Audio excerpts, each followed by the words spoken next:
Common passenger तो air India को लेकर अरसे से शिकायतें करते रहे, लेकिन अब अचानक बीजेपी के बड़े बड़े नेताओं ने भी मुहिम शुरू कर दी है।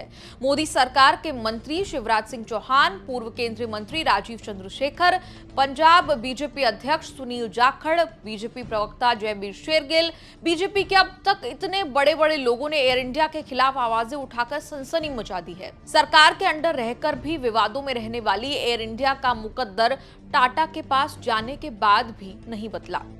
ये संयोग भी हो सकता है, नहीं भी, कि टाटा जाते ही बीजेपी नेताओं को एयर इंडिया में खराबी नजर आने लगी। एयर इंडिया अब सरकारी नहीं है, फिर भी देश के एविएशन मंत्री टीडीपी कोटे के राम मोहन नायडू को वीवीआईपी को हो रही असुविधा के लिए माफी मांगनी पड़ रही है। एयर इंडिया के बाद प्राइवेट एयरलाइन इंडिगो की सर्विस को लेकर सवाल उठ रहे हैं। राजनीतिक बयानबाजी छोड़ दें तो मध्य प्रदेश के पूर्व सीएम और केंद्रीय कृषि मंत्री शिवराज सिंह चौहान फिजूल की बातें करने के लिए नहीं जाने जाते, उतना ही बोलते हैं जितने से मतलब होता है। एयर इंडिया को लेकर हंगामा मचा तो सबसे पहले शिवराज ने शुरू किया। शिवराज ने शिकायत की कि एयर इंडिया से भोपाल टू दिल्ली ट्रैवल करते समय टूटी हुई सीट मिली थी।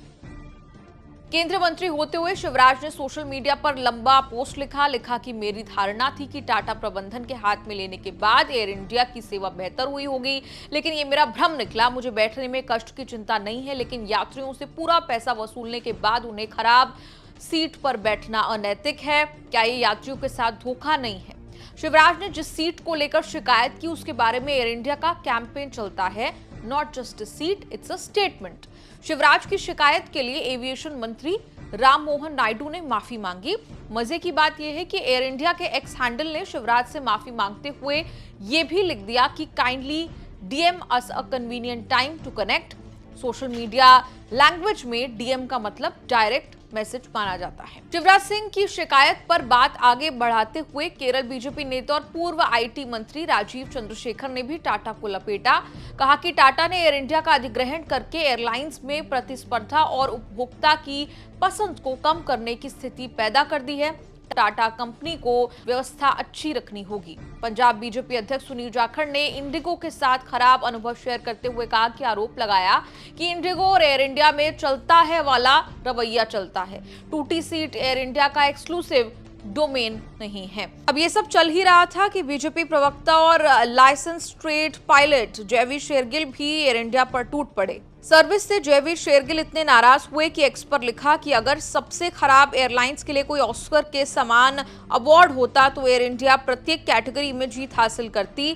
टूटी सीटें, सबसे खराब स्टाफ, दयनीय on ground support staff, customer service के बारे में दो टूक रवैया। जयवीर ने सबसे खराब एयरलाइंस के लिए ऑस्कर कैटेगरी गिनाते हुए कहा कि एयर इंडिया में उड़ान भरना कोई सुखद अनुभव नहीं है, लेकिन आज इतने सारे रिकॉर्ड तोड़ दिए हैं। जब टाटा ग्रुप इतना बड़ा भी नहीं था, तब 1932 में जे.आर.डी. टाटा ने एयर इंडिया नाम की देश की पहली एयरलाइन और इंटरनेशनल एयरलाइन शुरू की थी। 23 साल बाद 1953 में सरकार ने एयर इंडिया का राष्ट्रीयकरण करके अपने अंडर ले लिया। एयर इंडिया का महाराज सरकारी हो गया। टाटा के हाथ से एयरलाइंस बिजनेस चला गया। नमक, चाय पत्ती से लेकर केमिकल, 5 स्टार होटल्स तक टाटा ने बहुत सारे बिजनेस शुरू किए। जे.आर.डी. की विरासत रतन टाटा ने संभाली तो एक टीस रही कि टाटा के पास कोई एयरलाइन नहीं है। रतन टाटा ने बहुत हाथ पैर मारे, लेकिन टाटा की एयरलाइन शुरू नहीं करा पाए। बहुत बरस बाद किसी तरह से सिंगापुर एयरलाइंस के साथ मिलकर टाटा विस्तारा एयरलाइंस शुरू करा पाए। इस बीच सरकारी हिसाब किताब से चल रही एयर इंडिया का बुरा हाल होता रहा। खराब सर्विस से लेकर घाटे तक एयर इंडिया डूबने की हालत में आ गई। तब जाकर रतन टाटा ने टाटा की एयरलाइन का सपना पूरा करने के लिए एक और बड़ा कदम उठाया। सरकार से एयर इंडिया खरीद ली। करीब 92 साल बाद टाटा की शुरू हुई एयरलाइन वापस टाटा को ही पाई, लेकिन हालात बता रहे हैं कि एयर इंडिया के साथ टाटा को एयर इंडिया से चिपकी नेगेटिव इमेज और ब्रांडिंग भी विरासत में मिली है, जिसे टाटा के लिए बदलना एयरलाइन चलाने से कम चैलेंजिंग नहीं है। इस पूरी रिपोर्ट पर आपका क्या कुछ कहना है? आप कमेंट्स में लिखकर अपनी राय जरूर दें और देखते रहिए न्यूज़ तक।